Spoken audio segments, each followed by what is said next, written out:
Hello, welcome back to Still Talking About It. I'm your host, Janelle. Did you think you got rid of me? Do you think I was going to quit after one episode?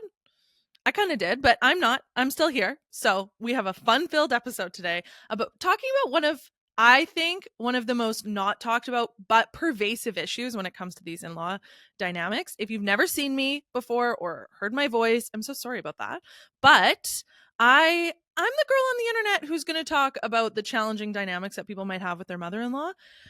I'm going to talk about some other stuff too, but we'll see how that goes. I'm still so new to this. So if this is a bit cringe and painful for you to listen to, the secondhand embarrassment style, like watching an episode of The Bachelor when you're not really into The Bachelor, like, no, it's like that for me too. You should see my setup right now. It hasn't improved really since last week. I have two light stands now. I'll show you behind the scenes on my Instagram, but one of them, I guess I like lost that like white sheet that you're supposed to have. So it's like very bright. So if that's happening, I'm so sorry, but we're doing our best, okay? We're doing it not ready because that's what you're supposed to do. Anyway, without further ado, I am going to take a different approach this week. Last week, I tried to upload my script. My lovely producer, Robin, tried to upload my script to my whatever I'm recording on, but I couldn't figure out how to navigate that and read it at the same time. So I have some notes on my phone. I shouldn't have shown you that. I have some notes on my phone. And so if you see me glancing down at my phone, just know that I have some stuff to read. I have some follower stories and some other thoughts and opinions. Let's get into it. So, like I said, today we're going to talk about what I think is one of the most pervasive issues when it comes to these in-law dynamics, but isn't one of what I would describe as like the big 3 or 4, which is babies, wedding, moving in together, birthdays, but vacations, vacationing with your parents, vacationing with your in-laws as adults. Once you have kids, what do? Do you vacation with your parents or your in-laws? Do you vacation with one and not the other? Who pays? How long is it for? Where do you stay? If you're not married yet, do you get to share a bed or a room? What are the rules? Are they different with your family than they are with your partner's family? I want to talk about all of that today, and I'll share what my opinions are on it. Some of you are going to hate them and disagree, but that's totally okay. I'm not your mother-in-law or your daughter-in-law, likely, but I'll share what my opinions are. And I'm going to start off, though, with a follower story that isn't directly associated with vacationing with parents, isn't one of those horror stories, but is the idea of someone's plans being thrust upon you. Let's get into it. This part I have to read because it's a long story. Okay, so this was sent to me on Instagram, but like I mentioned last episode, we do have a email box set up. So if you have a situation you want me to weigh in on or just a crazy story you think the world should hear, you can send it to that email address. I'll have Robin put it in the show notes. It's still talking about it at gmail.com. Okay, here we go. Janelle, I need to know if you think I'm being too dramatic. I never thought I'd have an unhinged mother-in-law story, but the audacity of this one has to be shared, and I need to know what you think. For context, my husband and I live in a different country to his parents. We have a 1-year-old son. I took a leave of absence from my corporate job to be a stay-at-home mom since we have no village to help us here. Needless to say, it has been very tough.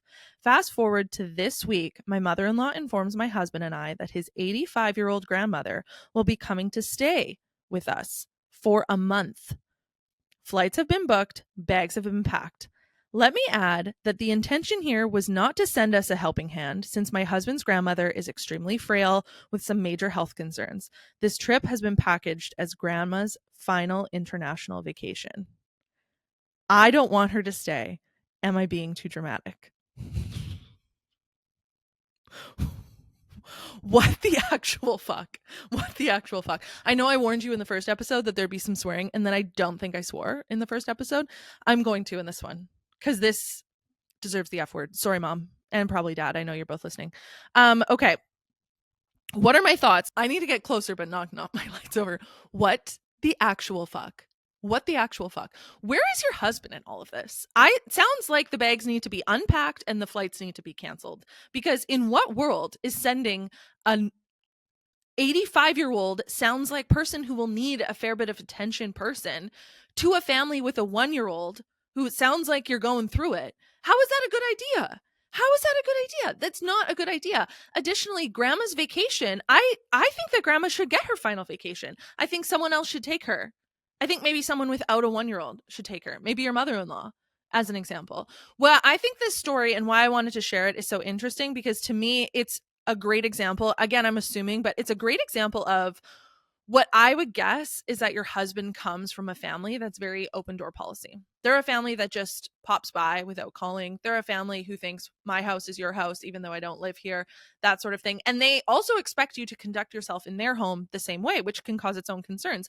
But this is an extreme version of that. Just assuming that someone who needs care, but even if, like, let's pull grandma being 85 and frail out of the equation, assuming that you're going to stay with anybody for a month without running it past them, clearing up any sort of boundaries, what's the plan for food and like all that sort of stuff is wild to me. Wild to me. And again, I should preface with like, maybe I just don't come from that family dynamic, which is totally fine. My intention here isn't to be disrespectful to anybody. But it sounds like this girl is obviously put off. And to answer your initial question, I do not think you're being dramatic. I think that this is a situation where if you let it go ahead, could actually really put your mental health and your marriage in a bad spot. And so I think you need to say something. It sounds like your mother-in-law lives in a different country. So who the heck cares if she's pissed off? Really? Your husband needs to say something. Your husband needs to say something. And if he's not going to say something, then I think you should. Like the other thing I would consider, the other thing I would consider if you could make it work, given that you're a stay-at-home mom, is fine. If Granny's going to come, I'm going to leave. I don't know where your parents are. Sounds like maybe they're not in the country, but if they're at all in the picture, I'd say, fine, Granny, you leave. Mom, I'm coming over for a month. Let your husband deal with his grandma for a month. I should say, and when I share opinions like this on topics like this, I think people say, oh, like if I could have one more day with whomever that's passed away, I would take it. Like, same. If I could spend another month with either one of my grandmothers, both of whom have unfortunately passed away, I would in a heartbeat. But it isn't a good parallel because A, I was close with my grandmothers, but B, my parents would never do that. My parents would never say, oh, you have a new baby? Here's your grandma for a month. What? They wouldn't even say, hey, take care of grandma for a week. I would, obviously, if I needed to, or if that was an option. Obviously, I would. Obviously, I would love to have time with my grandmothers, but you're not being ungrateful, or you're not being harsh or cold in saying, I want to spend time. I want grandma to have her final international vacation. I want to spend time with my husband's grandmother, or if your husband really wants to spend time with his grandmother, but not like this. Not like this. And I think so often with these things, when you say no to the way that someone wanted it, whatever that is, it's interpolated into you saying no at all. In this case, you might be saying no at all, which is fair. But I don't think that it needs to be so black and white. Regardless, as a rule of thumb, maybe like have a chat with people before you're going to thrust their elderly grandparent or anybody onto them for a month while they have a baby. Like, how about this? How about your mother-in-law takes grandma on her international vacation? They stay at a nice hotel or an Airbnb, which, okay, everyone's going to say that. Like, I get that's not accessible to everybody, but you see what I'm saying. They find a place to stay. Or if they are going to stay at your house for a little bit, your mother-in-law is there to help with grandma. And your mother-in-law also gets to help you out too. Maybe that's an idea. And she gets to visit with her grandson. Anyway, these stories are crazy to me. You aren't crazy. That's insane. Okay, let's talk about what I think about family vacations and traveling with parents and in-laws in general.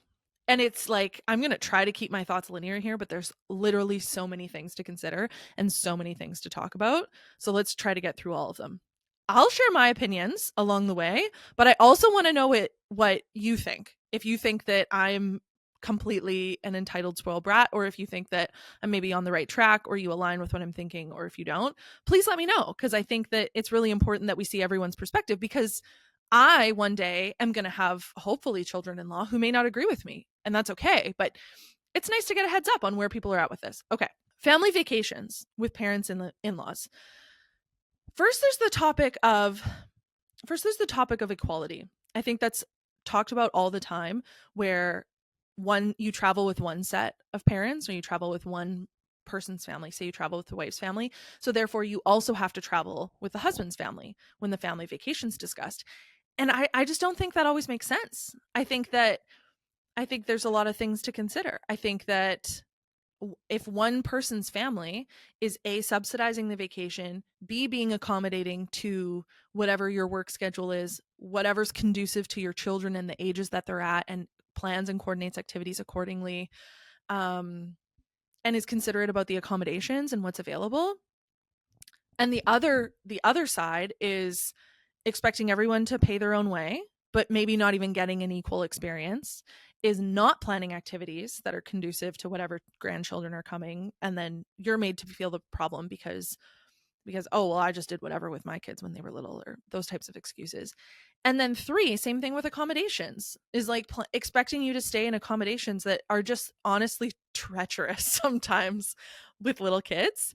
Like, it's not fair. And that's not to say that people are only going to travel with grandparents who are paying for vacation. People are only going to travel with family that are catering to them. No, that's not what I'm saying. And if you feel that way, I would encourage you actually to look inward, because I know tons of people, myself included, who have paid their full way to travel with family. Because let's be honest, when you have a good relationship with family, grandparents in particular, aunts and uncles who don't have kids yet, traveling with them can be such a godsend for the parents, for the kids, for everybody involved. Like, yes, the people who are traveling now have kids on their vacation, but they knew that like that's what they asked.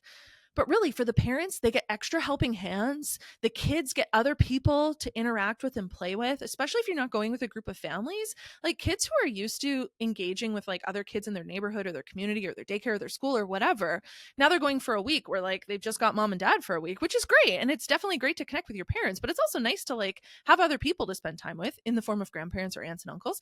And then the bonus cherry on top is sometimes when you travel with grandparents, mom and dad get to actually go out for dinner without their kids. They get to go on a date night.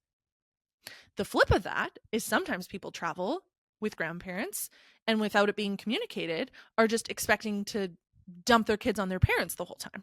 And if that's not what the grandparents were wanting, that creates its own tension too.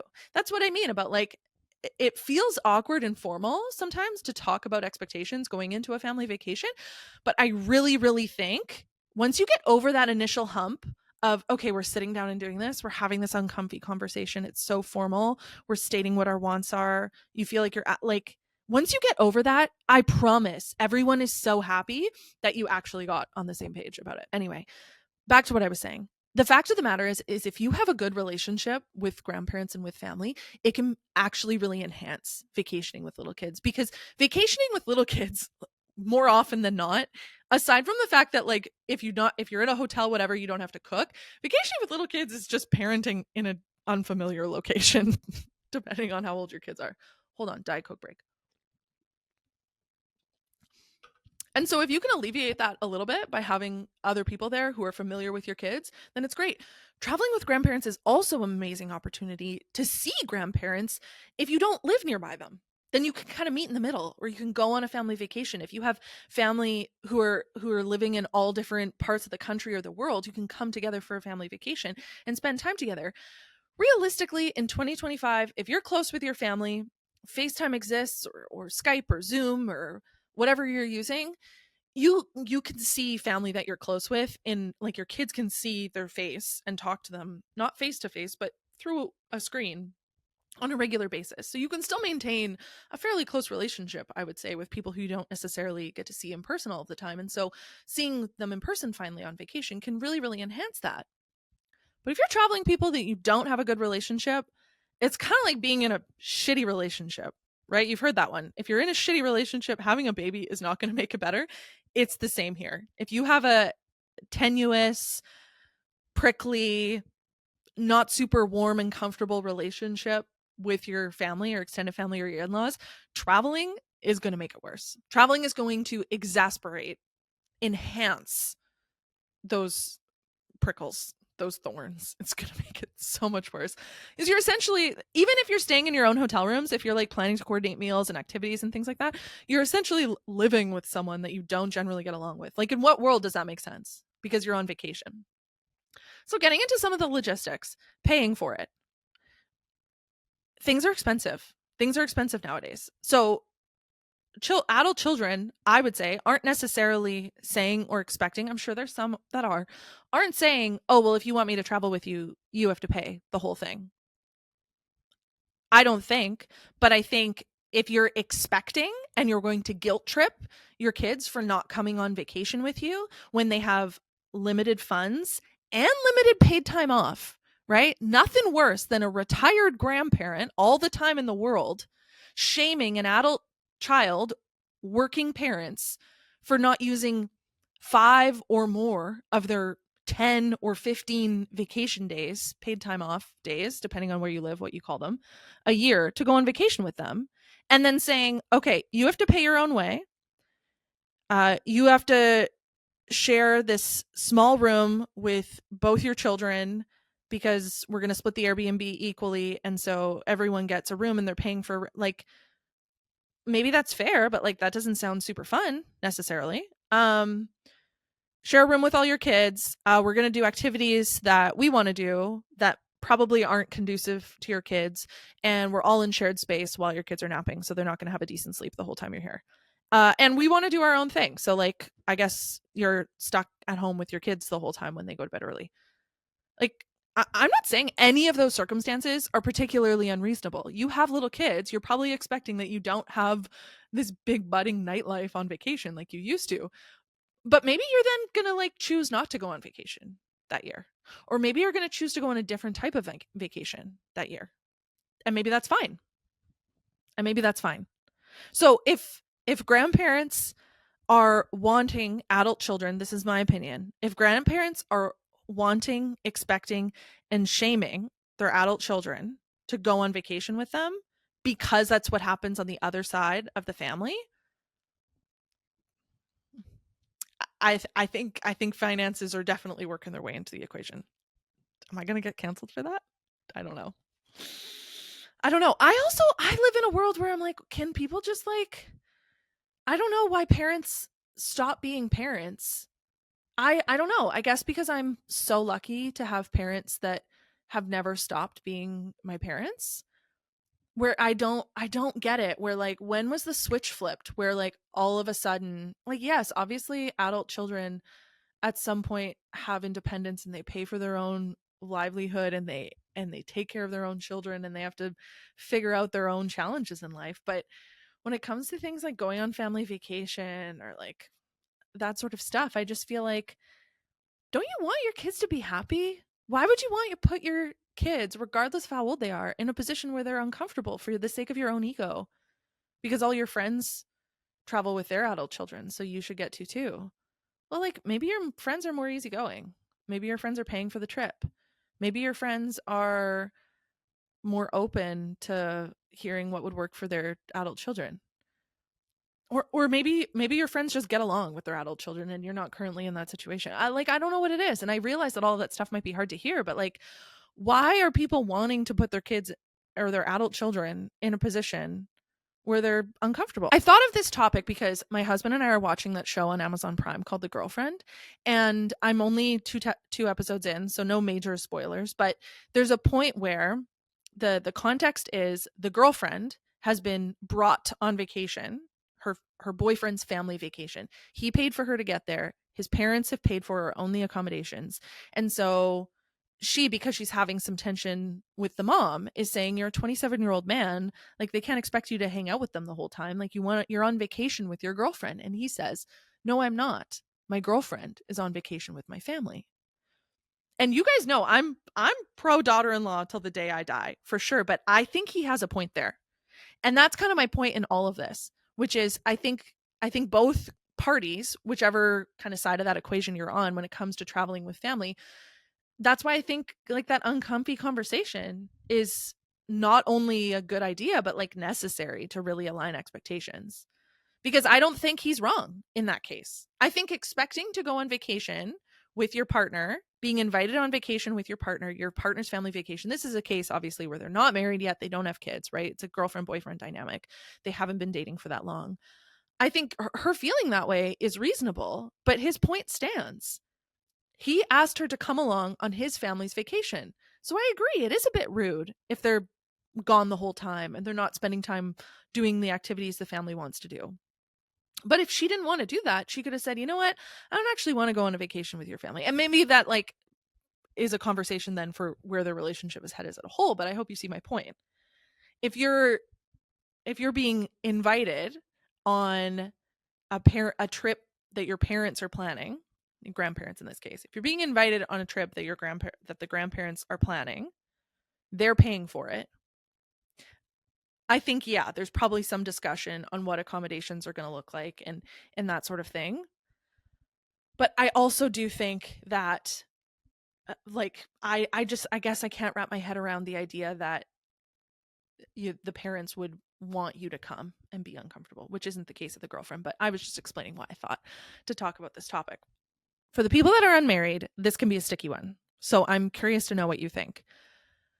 Because I've received DMs like that before too, which is when we travel to my husband's parents' house or we go on vacation with my husband's parents, sorry, not husband, boyfriend's parents. When we go with my boyfriend's parents to his house or on vacation, we're not allowed to share a bed.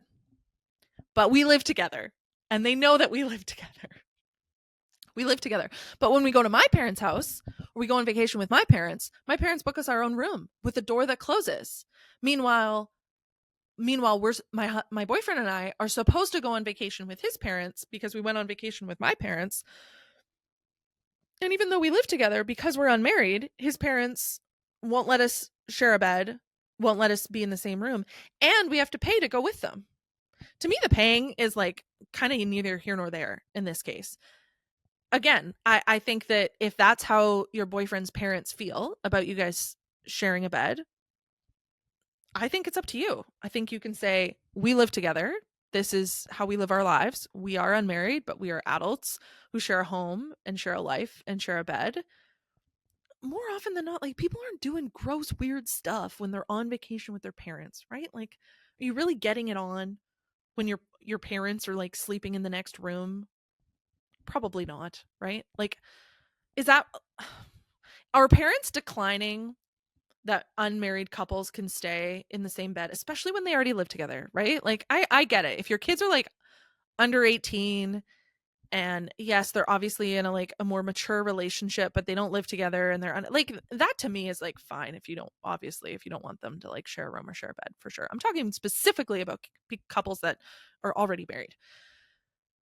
Like what's the risk they're trying to mitigate there? I feel like grandparents are I guess they're not grandparents if they're unmarried and don't have kids. What are the parents trying to prove? Trying to prove that you didn't condone the living in sin or the sinning. I think it's often like religious couples, and I'm not particularly religious, so again, I don't mean to offend anybody, but like what are they trying to prove? Like you guys obviously live together. So I guess this is the point in the episode where I'm going to talk to the mothers-in-law directly, which is don't do that. If you want to try to build a strong relationship with your adult child and their partner, your adult son and his girlfriend, don't do this. Don't invite them on vacation or invite them over to your house.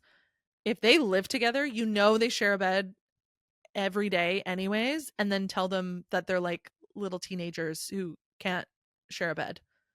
And then be shocked that you're not their first phone call to come visit once the relationship progresses and they are married and they do have kids. That's just my opinion. Okay, as always, I didn't even take a sip. So you guys see me grab this and then I'll drink it? Okay, one sec.